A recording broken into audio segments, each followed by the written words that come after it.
Hello, welcome. I'm Diane Chaplin. I am doing a live stream on a Monday instead of the first Tuesday of the month for June and July. And whether you watch this live streams live as they're happening or whether you catch them in reruns, I'm super grateful to you for watching.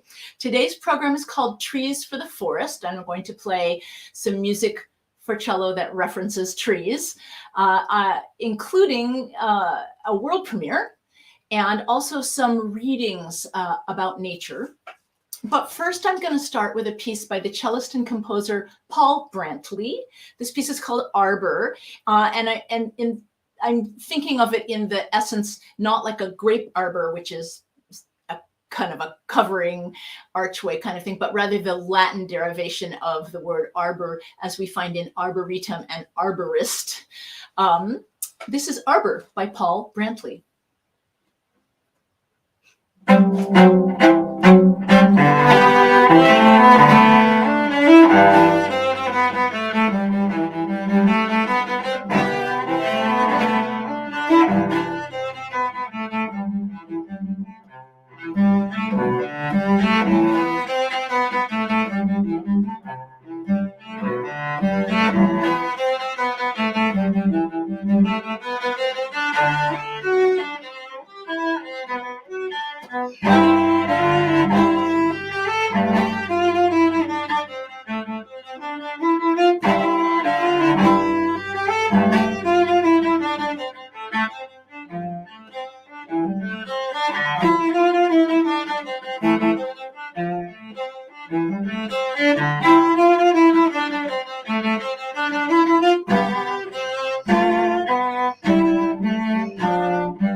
That was Arbor by Paul Brantley. Paul lives in New York. And actually, all four pieces on today's concert are by living composers. That's not always the case. The next piece is by Sally Beamish, who is a British composer. She lives in London. She's a very, very excellent violist, has played with a lot of very renowned ensembles in England and elsewhere, and now does a lot of composing. I know she's writing a ballet right now. She's written a lot of different kinds of things, and her music references sometimes jazz, sometimes Scottish traditional music, just kind of a wide variety of different things. This piece was written in 2020. It is called Maple, like the tree, and it is intended to be played with readings interspersed by the artist John Newling, who wrote these kind of poetic letters to nature called Dear Nature. He has this big collection of it. And so the piece itself is 8 short movements which describe the life of the maple tree. I will tell you the name of the movement as you go, and you'll sort of see this progression. The first movement is seed, and the music has just 5 notes in it, sort of the seed of music. And then the music develops when we do the spinning seeds, which are the propeller kind of seeds that fly down to the ground. The music goes down to the ground. So this a little bit of a description in the music about the maple and its life. And then I have chosen freely from these writings of John Newling. So these are not specifically the writings that Sally Beamish intended to go between the movements, but I tried to pick ones that spoke to me and seemed to have a progression as well. So this is Maple by Sally Beamish with readings by John Newling. Dear nature, I'm sure many of my species have stood and looked at your landscapes and breathed deeply, reflecting on beauty. Such slow, quiet moments are a vital principle in our well-being. Some would call this a spiritual right. Spirituality is necessarily ambiguous. The ambiguity allows a freedom for all in what they sense as spiritual. For many, gazing at your landscapes and experiencing your phenomena are acts of sacred reflection. We can feel tiny within the world whilst simultaneously feeling a vital connection to it. We sense that we are needed in that connection. Being needed for something is important for all of us. We express this necessity in many parts of our lives. In truth, we know you do not need us, but we do need you. Whilst what we have done to you is terrible, it may be that in our struggle to try to coexist with you, we find that need. We are at least talking. Yours, John. Seed.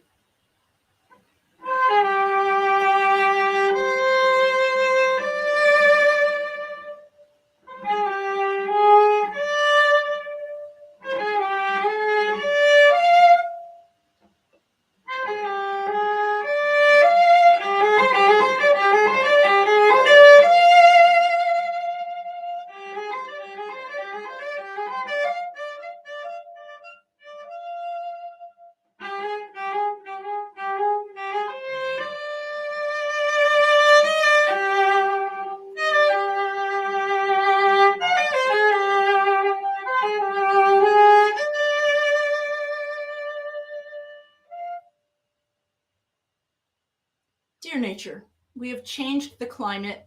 We are under the weather. We have changed our climate. We are under our weather. Yours, John. Spinning seed.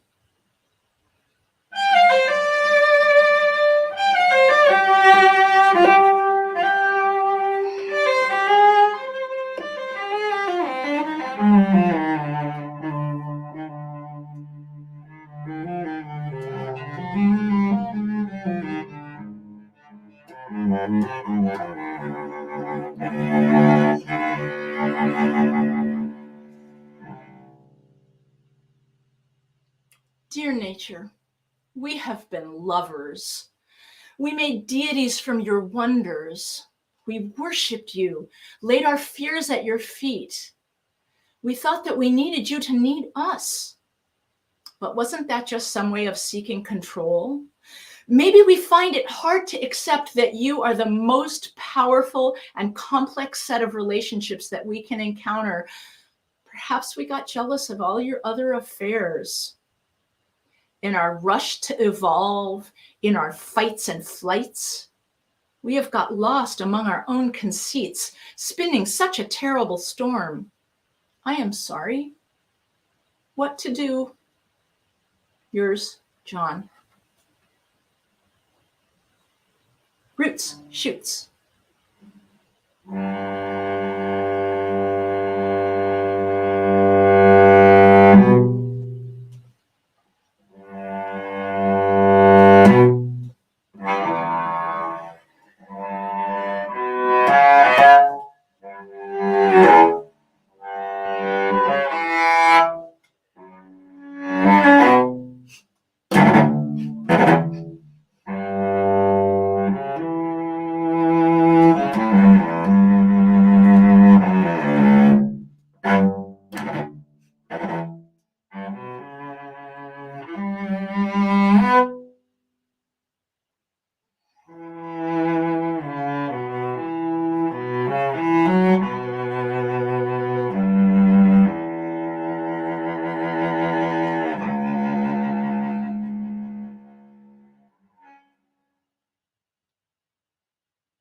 Dear nature, a lament. We were lovers. Your unknowns folded us in fear and wonder. We signed our names in your soils, lost in our clearing and clearings.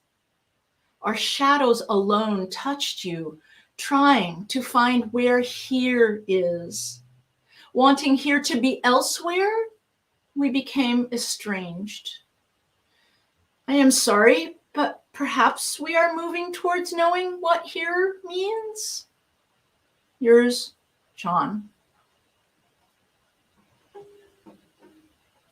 Leaves.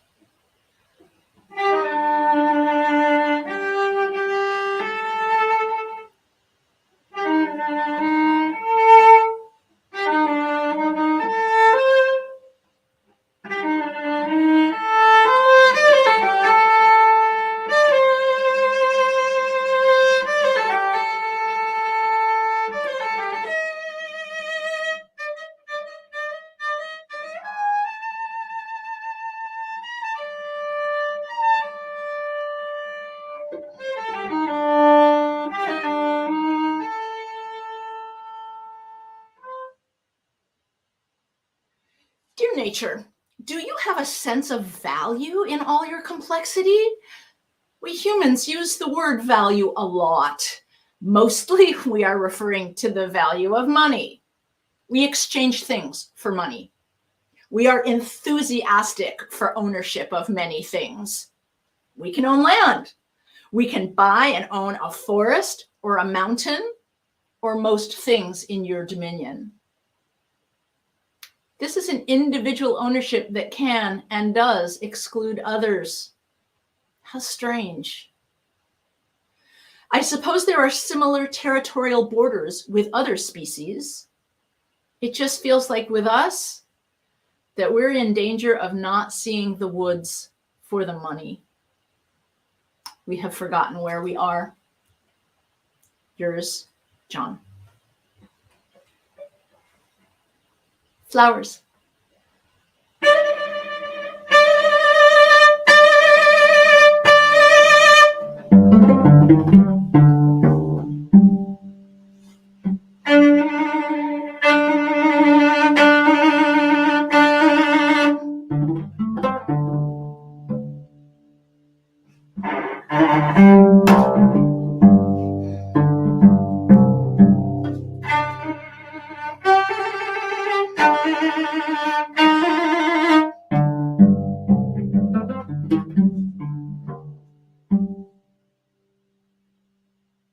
Dear landowner, I have recently been chatting to nature.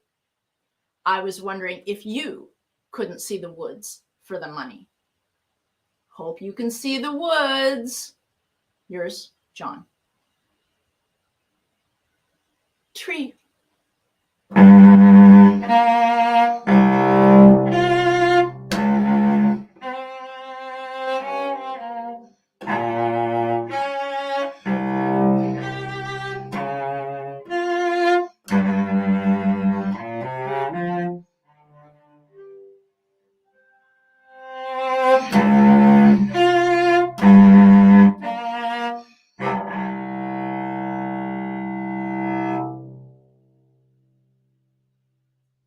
Dear nature, I have always loved the unknowns of you. But can we ever truly be together? Yours, John. Autumn.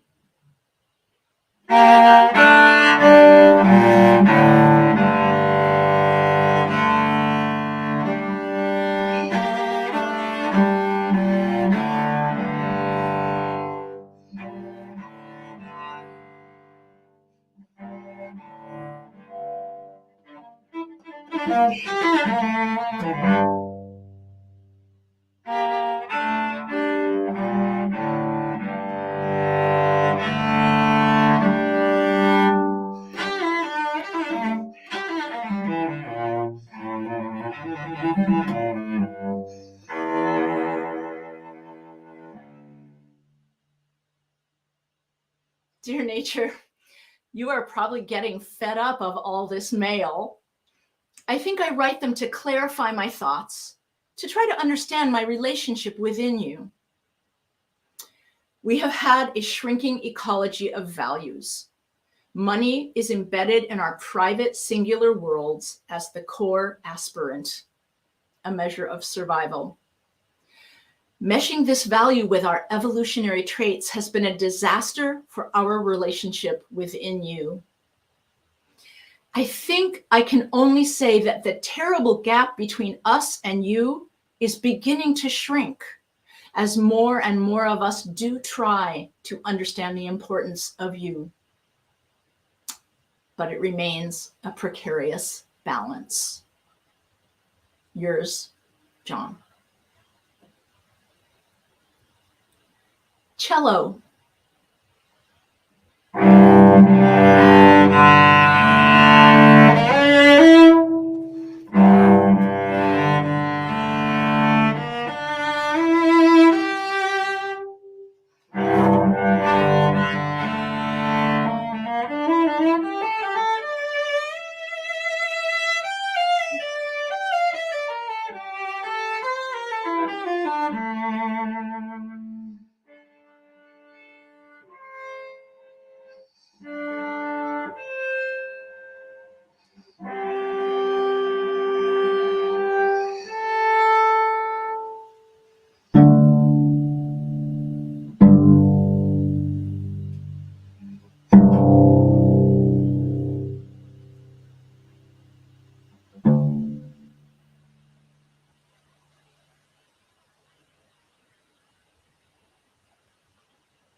That was Maple by composer Sally Beamish, with readings Dear Nature by John Newling. I did want to mention that the back of the cello is made out of maple, and that's why the last movement was cello.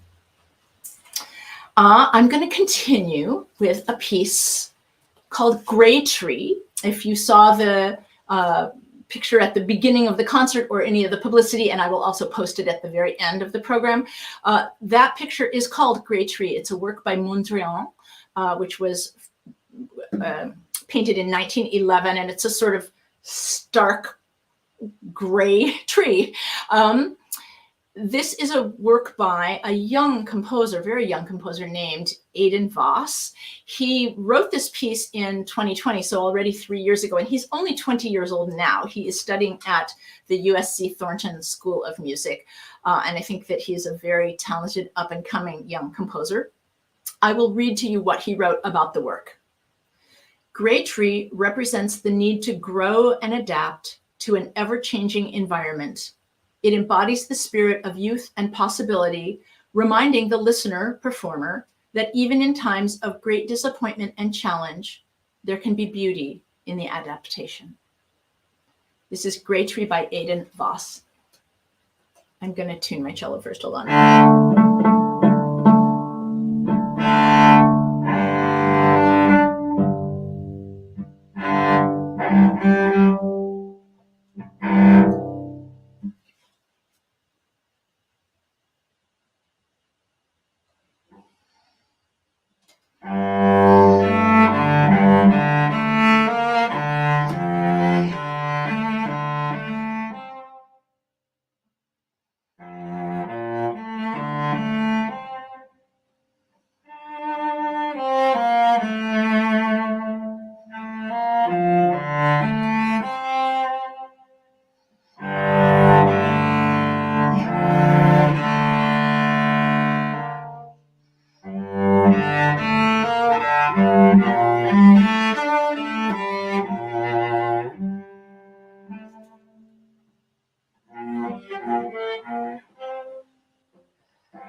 That was Gray Tree by Aidan Vass. So now the final piece on the program, the longest piece on the program, is a world premiere of the 6th suite for solo cello by Stephen Brown. He is a Canadian composer currently living in Victoria, BC, so kind of directly north of me here in Portland, Oregon. This is a piece that was written in 2013. It has a subtitle called Flowers of the Forest. And Flowers of the Forest is a very, very old tune. I think it was written in the early 1600s, but the words commemorate a battle in the early 1500s where the Scottish army was defeated. So this is it's a Scottish folk tune with kind of war poetry idea, but it's very much a lament because it's a commemoration of this terrible battle where many people died. And so nowadays it's generally played on the great Highland pipes, the bagpipes. And because of the nature of this horrible defeat and many people dying, it is considered only appropriate to play at funerals. So bagpipers don't play it in public unless it is in a situation, a memorial service or a funeral. It was played for Queen Elizabeth's funeral twice, actually, in 2 different parts, because her funeral went on for a few days. It was played a couple different times. It is the official lament of the Canadian Armed Forces. And as Stephen Brown is a Canadian, he kind of references that in his version of it. The piece appears in 2 of the 4 movements of this suite. the first movement and the last movement, which are both laments. So the first movement is called First Lament, and the last one is called Second Lament. And you will hear this sad tune. It's very interesting the way the composer has set it for cello, because he uses a lot of harmonics, which are these very high sounds that we make by pressing very lightly on the string. And so that's used really throughout this first movement and the lament at the end. The four movements are first movement and maggot. And the maggot, I don't know if I need to pronounce that with more of a Scottish accent or not, is a very kind of lilting dance. Definitely a folk dance, folk tune. The second movement is called a planxty, which is an Irish tune. In this case, the composer has set it sort of almost like a saraband in the suite, which is the slow movement of the suite. Very beautiful. The third movement is kind of a triple movement, three dances, three Scottish, if you will, dances, a jig, a reel, and a slip jig. So that's the name of that movement, jig, reel, slip jig. And then the last movement is called Second Lament. So I'm really pleased to be able to present this as a world premiere. When I first found it, I did not realize it hadn't been performed. And Stephen and I, as we communicated online, he said, oh, this is going to be the first performance. So I know that he's watching and some of his fans are watching. This is the world premiere of Stephen Brown's Suite Number 6 for solo cello, Flowers of the Forest.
That was the suite number 6 for solo cello, Flowers of the Forest by Stephen Brown, Canadian composer.